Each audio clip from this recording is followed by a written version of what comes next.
El espacio, la última frontera.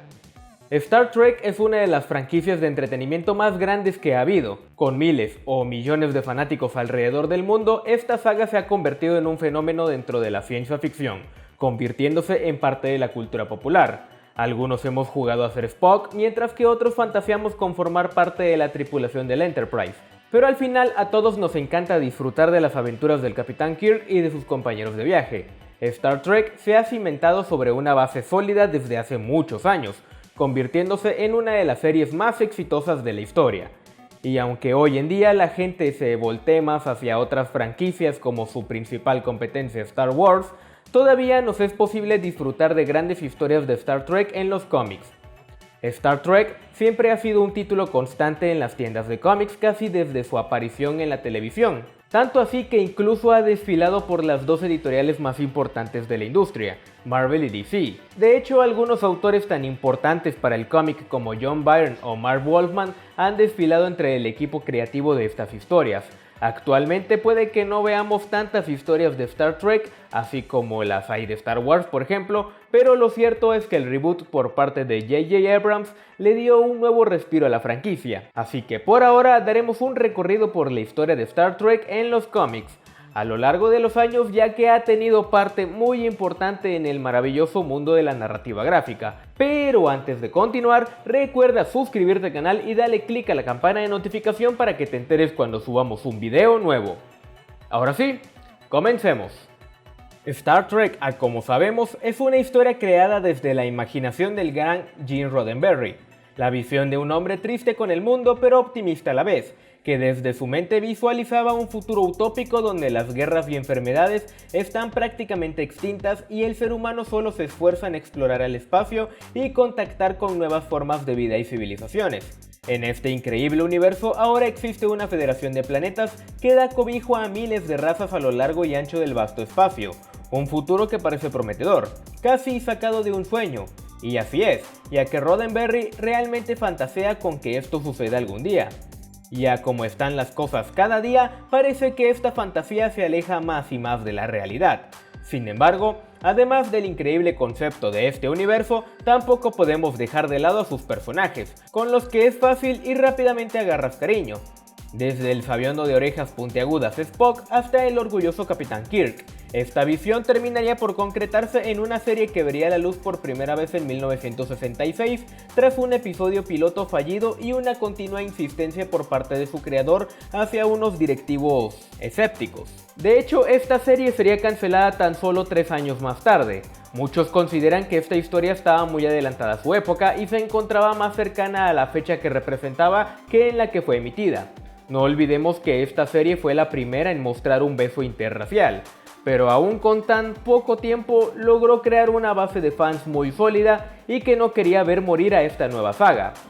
Se dice que muchos aficionados de este universo atiborraban de cartas a los directivos de Paramount para traer de regreso a la serie hasta que estos finalmente se dieron con una serie animada. No querían arriesgarse con un live action de nuevo. Esta terminaría cancelándose una temporada más tarde, pero la franquicia se negaba a morir. A pesar de estar sepultada en un sinfín de repeticiones en televisión, los fanáticos seguían renuentes a dejar morir a la franquicia y en vez de decaer, seguían mandando cartas, acudiendo sin descanso a cada convención de ciencia ficción que se encontrasen y creando sus propias historias con la tripulación de la nave Enterprise. Curiosamente, las aguas se calmarían hasta 1977, cuando se estrenó una película que cambiaría un antes y un después en las historias de este tipo: Star Wars.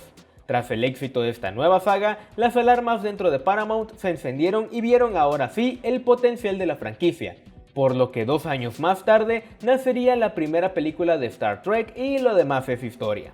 Con varias películas y un montón de reboots, remakes, historias nuevas, spin-offs y un sinfín de historias nuevas por contar, hoy en día somos testigos de este fascinante universo lleno de grandes mundos por explorar y de nuevas civilizaciones por conocer. Así pues, no cabe ninguna duda del éxito de la franquicia y de todo su universo expandido. Aunque muchos hoy en día son de comparar a esta franquicia con Star Wars, cosa de la cual no encuentro ninguna razón porque no tienen casi nada de parecido más que estar ambientadas en el espacio exterior, hoy Star Trek puede presumir de ser el emblema de una franquicia de ciencia ficción pura tal vez la más grande del mundo, en la cual se asientan historias épicas ya sea en series de televisión, películas, libros, novelas y, como no podía ser de otra forma, en cómics. Ahora, después de haber explicado un poco el origen de esta historia, vayamos a lo que más nos interesa. ¿Cómo le ha ido a esta franquicia en los cómics? Al poco tiempo de comenzar la serie de televisión original, un conglomerado de editoriales llamado Western Publishing adquirió los derechos para publicar historietas basadas en los personajes de Star Trek. Esto era algo muy arriesgado, ya que la gente no los conocía del todo y al ser un concepto nuevo no había ninguna pizca de seguridad en torno a las ventas. Al final se publicaron 61 cómics a lo largo de los 12 años en que esta editorial mantuvo los derechos.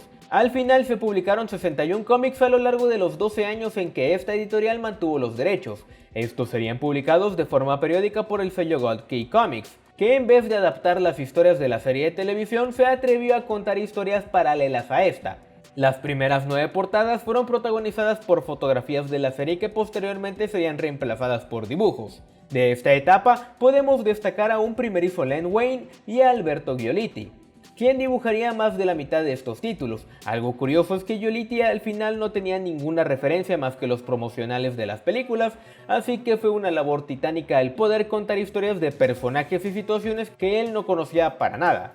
Aunque en esta etapa tenemos algunas historias buenas y otras malas, podemos destacar algunas como The Planet of No Return, en donde unas esporas de un planeta verde desconocido invaden el Enterprise, The Brain Shockers, el cual nos muestra cómo unos seres toman el control de la nave, o la historia de Operation Con Game, en donde la tripulación se enfrenta a un personaje al que han aprovechado más en los cómics llamado Mott.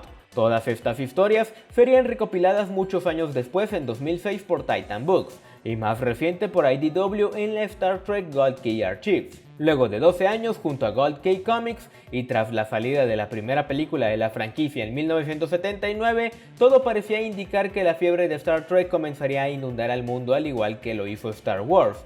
Así que por aquellos años, Marvel decidió apostar por esta saga. Con la película en cartelera y gozando de un buen éxito en taquilla y crítica, el primer paso de Marvel con su nueva adquisición era lógica: una adaptación de la película en cómics, y el encargado de esta tarea sería ni más ni menos que el genial Marv Wolfman, quien trasladaría el guión de Harold Livingston en viñetas ilustradas por Dave Cockrum y entintadas por un entonces ya reconocido Klaus Jansson. Tras el éxito moderado de esta adaptación, se decidió optar por una serie regular que seguiría contando nuevas historias de la tripulación original. Marvel hizo algunos cambios, como el optar por dejar de lado los uniformes pijamescos de la tripulación y dar un giro de acción un poco más cinematográfico que se compondría de 3 ejes principales: alguna invasión a la nave, la exploración de nuevos mundos y los encuentros con seres de increíble poder, lo cual, si pensamos bien, es la base de la saga entera. Sin embargo, esta etapa no tendría tanto éxito y sería cancelada 18 números más tarde, en 1982. Hoy en día esta es considerada una obra de culto entre los Trekkies. A pesar del fracaso, hay algunas cosas que podemos destacar, como que en esta etapa obtuvimos más dosis de efectos especiales y acción. Y aunque Martin Pasco escribió gran parte de estos títulos, también contamos con la participación de Marv Wolfman en The Haunting of Tylus, de Tom DeFalco en Tomorrow of Yesterday, Mike W. Barr con The Long Night's Dawn y GM DeMatteis, quien escribiría el último número de este volumen. Casi justo después de la cancelación de Marvel, se proyectaba en los cines la segunda película de la franquicia, Star Trek II: La ira de Khan, considerada por muchos como la mejor película de Star Trek hasta la fecha, y realmente es increíble y vale la pena ver. La Trekkie-manía volvía a resurgir y el éxito tanto en taquilla como en crítica también. Cada vez había más convenciones a lo largo de todo Estados Unidos rindiendo tributo a esta poderosa franquicia. Viendo que el pastel se estaba volviendo más grande, otra editorial llegó para hacerse con los derechos: DC Comics. En 1984, DC se haría cargo de las adaptaciones comiqueras de la franquicia en una relación muy buena comercialmente hablando, que se traduciría en 80 números regulares, varias ediciones especiales, anuales, miniseries y adaptaciones de películas. DC, al igual que Marvel, comenzaría sus andanzas con Star Trek de la misma forma que con Marvel, con Marv Wolfman a la cabeza, pero ahora como editor supervisando el trabajo de Mike W. Barr y Tom Soran, siendo el primero un viejo conocido de los cómics de la franquicia y este último el responsable de prácticamente toda la etapa de Star Trek en DC. La serie de cómics se centraría en expandir el conflicto en contra de los Klingon, la primera vez que un cómic continuaba algo de las películas. Con Spock ausente, la tripulación se vería por primera vez incrementada de forma externa a la serie con nuevos personajes nacidos entre las viñetas como William Barclough y Nancy Bryce, siendo ejemplo de ello, pues serían parte importante de esta etapa. Después de 56 números, la serie comenzaría a bajar en ventas con un descenso de calidad notable en cada nuevo ejemplar. Lo que destaca de estos primeros números, además de la ausencia de Spock, fue que DC se enfocó más en continuar las historias de las películas y optó por una acción más cinematográfica con algunos arcos argumentales a veces cortos y en ocasiones un poco más largos de lo usual. Sin embargo, al final de esta etapa veríamos el regreso de Spock y por consiguiente la tripulación original, pero también con esto la lenta desaparición de los nuevos personajes secundarios y la salida de Mike W. Barr. Paul Kupperberg vendría a ocupar el puesto de guionista enfocándose por indagar más en la personalidad de Scott mientras intenta entrenar a cadetes de la flota estelar. Luego llegaría Winona Woods, quien haría lo mismo pero con Geary, y una historia de samuráis digna de Wolverine. Después Michael Carlin ahondaría en los deseos de regresar a casa por parte de la tripulación del Getaway, y finalmente sería Peter David quien terminaría por crear un gran homenaje a la serie original con un compilado de historias cortas. Aún y con todos los altibajos de la serie, esta se mantuvo logrando adaptar la tercera y cuarta película, pero todas las operaciones frenarían de golpe en 1988 cuando los derechos de la franquicia estaban por expirar y el contrato debía ser renegociado. Un año después y con un contrato renovado con DC, seguiría apostando por una serie regular, ya que aunque no tenían mucho éxito, las ventas eran sólidas como para mantener una publicación constante gracias a la base de fans de la franquicia. De esta manera, Peter David seguiría con sus labores de guionista retomando el curso en 1989 con una nueva renumeración. La mayor parte de esta etapa sería escrita por Howard Weinstein, quien tomaría las riendas de la saga en el número 17, tomándola por completo en el número 20, manteniéndose casi hasta el final cuando fue relevado por Kevin Ryan, quien finalizaría los últimos 5 números, llegando así a los nada despreciables 80 ejemplares. En esta etapa exploraríamos más a la raza Klingon que planeaba su venganza en contra de James T. Kirk, y de hecho se enfocaron un poco más en este personaje en esta ocasión. También trajeron a un viejo personaje secundario muy importante conocido como Mott, al cual mencionamos hace un momento, en The Return of Harry Mott. También presenciamos el regreso de Christopher Pike, el primer capitán de la nave, o la aparición de algunos ancestros y personajes de Star Trek The Next Generation, aunque entre todas estas aventuras destaca The Tabucan Syndrome, la cual más tarde incluso sería recopilada en solitario al ser considerada una gran historia. Además de la serie regular, también tendríamos algunas adaptaciones de novelas exitosas, como el caso de Ashes of Eden, la adaptación de la historia de William Shatner, un viejo conocido de la franquicia, o de algunos especiales como el crossover entre la serie original y la nueva generación, de Peter David y Michael Jan Friedman. Eso sin olvidarnos del Depth of Honor, escrita por el legendario Chris Claremont, e ilustrado por Adam Hughes. Como podrán ver, durante estos años la franquicia estuvo en muy buenas manos. La moda de Star Trek estaba por todos lados, sobre todo por la nueva serie de televisión que muchos conocen hoy en día, en donde ahora tendríamos una nueva tripulación comandada por el capitán Jean-Luc Picard, interpretado por Patrick Stewart. Debido al éxito de esta serie y de la aparición de cada vez más y más convenciones en torno a la saga, DC decidió crear una miniserie basada en ella. A pesar de seguir publicando historias con la tripulación original, en ese momento los fans comenzaban a consumir más lo relacionado a The Next Generation, por lo que DC decidió apostar cada vez más por esta etapa, aunque lastimosamente la calidad de los títulos comenzó a decaer poco a poco, aunque la relación Star Trek-DC Comics se extendería todavía unos años más. Al mismo tiempo en que DC publicaba todas estas historias, Paramount decidió dar luz verde a una nueva serie basada en la franquicia llamada Deep Space Nine o Espacio Profundo 9, la cual dejaba un poco de lado la exploración espacial para contar con tramas más oscuras dentro del universo. En ese momento DC solo poseía los derechos de la serie original y de The Next Generation, por lo que una nueva editorial independiente llamada Malibu Comics decidió adquirir los derechos de la nueva serie en televisión y desde 1993 comenzó una serie regular de cómics basada en los personajes de la estación espacial. Esta aventura corta pero interesante, ya que Malibu sería comprada por Marvel 2 años después, nos dejaría unos 32 números en la serie, los primeros 6 siendo escritos por el veterano guionista Mike W. Barr, a quien ya hemos mencionado mucho en este video. La serie fue bien recibida por los fanáticos, que alabaron el hecho de que no se enfocara en seguir el canon oficial de la serie y pudieron ofrecer nuevas aventuras y nuevos personajes para ampliar el universo. Esta etapa también contaría con la ayuda de Mark Lenard, Charles Marshall, Dan Mishkin y Leonard Kirk. A pesar de haber sido una estancia muy corta en Malibu Comics, al final obtuvimos muy buenas historias como Old Wounds, Requiem, Genesis Denied, la trama de Ferengi o el especial Blood and Honor. Y tras la compra de Marvel, estos no se desharían de la serie, sino que la continuarían desde donde lo dejaron en 1995 por unos cuantos años más. Marvel, ahora con una asociación con Paramount, seguiría trabajando con su reciente adquisición y lanzaría una nueva serie de Espacio Profundo 9, además de comenzar una adaptación de Voyager, otra serie de Star Trek que se encontraba en emisión en ese momento, además de crear nuevas series originales para expandir la franquicia, aportando numerosas miniseries basadas en personajes ya conocidos, que amplió mucho el universo de la franquicia, llegando a tener incluso algunos cruces con el universo Marvel. Eso sin olvidar el gran crossover Telepathy War, considerada por muchos como una gran historia. La gran diferencia entre la etapa de Marvel de Espacio Profundo 9 y la anterior es que el tono de la historia cambiaría casi radicalmente, profundizando un poco entre el romance entre los personajes de Olo y Lwaxana Troi, el cual para muchos no era para nada necesario. A pesar de contar con Howard Weinstein en los guiones, al final esta etapa de Espacio Profundo 9 es de las más difíciles de encontrar entre los coleccionistas, ya que nunca han sido reeditados dada su dudosa calidad. Mientras tanto, la serie de Star Trek Voyager sí contaba con mucho éxito entre la crítica, aunque esta serie también es muy difícil de conseguir hoy en día. Por el mismo motivo, no hay ninguna reedición reciente hasta el momento. Curiosamente, Voyager también sería escrita por Howard Weinstein en colaboración de Ben Raab. Esta etapa destaca por explorar las relaciones interpersonales de la tripulación de manera sobresaliente.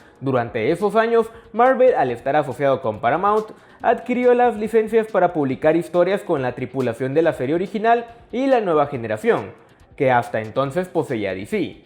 Aunque al final estos no tuvieron el éxito deseado, por lo que Marvel decidió apostar por un spin-off de Deep Space Nine, llamado Star Trek Starfleet Academy, centrado en un escuadrón de estudiantes especiales de la academia conocido como Escuadrón Omega. Cabe destacar que para esta etapa, los escritores se inspiraron mucho en los cómics de superhéroes con un toque trágico y juvenil, mientras que otra serie que gozó de mucho éxito fue Star Trek Early Voyage, que se centraba en las aventuras del Enterprise 10 años antes de la llegada de James T. Kirk, por lo que estas aventuras fueron protagonizadas por el capitán Christopher Pike, lo que catapultó la aparición de este personaje en varios libros, novelas e incluso en las nuevas películas de J.J. Abrams. Algo que destacar de esta serie es que contó con la aparición de los personajes de The Café, el episodio piloto de la serie, que fue rechazado inicialmente y que contaba con una tripulación distinta de la cual únicamente sobrevivió Spock, quien sí seguiría siendo utilizado para futuros proyectos. Star Trek Early Voyage es hasta ahora una de las series más queridas por los fanáticos y alabaron los arcos argumentales más complejos como la historia de Future Tense, cosa por la cual ahora es considerada una serie de culto. Para finalizar la segunda etapa de Marvel, se lanzaría Star Trek Untold Voyage, que exploraría más lo sucedido entre la primera y segunda película de Star Trek. Además, a la par de todas las series mencionadas anteriormente, también contaríamos con algunas historias cortas y algunos especiales como Star Trek First Contact, Star Trek Operation Assimilation, la ya mencionada Telepathy War y algunos cuantos crossovers con los X-Men. La relación Marvel-Paramount terminaría en 1998 y tan solo un año después, DC volvería a confiar en la saga de nueva cuenta, ahora bajo el sello Wildstorm, el cual acababan de comprarle hace no mucho a Jim Lee. DC no haría mucho de esta etapa y solo se destacan algunas cuantas historias como Ender the Wolves, Per Chance to Dream, The Killing Shadows y algunas otras más. Eso sin olvidarnos del fantástico cruce canónico entre Espacio Profundo 9 y The Next Generation en Divided We Fall, escrito por los novelistas John J. Ordover y David Mack. Este paso breve es considerado por muchos como difícil de conseguir, ya que la aventura de Wildstorm terminaría en 2001 sin ninguna reedición posterior. Después de este último rompimiento, la licencia de Star Trek quedaría en el limbo durante 5 años, hasta que en 2006 IDW sería quien se animaría a echarse a la franquicia al hombro y traer nuevas historias que han sido publicadas sin interrupción hasta la actualidad. Además, esta editorial se ha preocupado por reeditar material clásico de la franquicia, con nuevas ediciones, eso sin contar el sinfín de las historias nuevas que han ido publicando a lo largo de todos estos años, y que para ser más breve pueden revisar en el link que dejaré al final del video. Gracias a todas estas nuevas historias, IDW goza de una excelente salud en ventas, motivo por el cual a la fecha no ha dejado ir a la franquicia. Se dice que venden más de 10.000 ejemplares en cada número. Además, la editorial decidió renovar a los personajes dándoles las apariencias de los actores de las últimas películas y creando todo un universo alternativo novedoso al cual deberían echarle un ojo actualmente. Este fue el recorrido por la historia y publicación de una de las mejores franquicias de ciencia ficción que ha existido en la historia. Esperamos que lo hayan disfrutado. Larga vida y prosperidad. Estación Especial Gato Comics, Sierra Comunicación.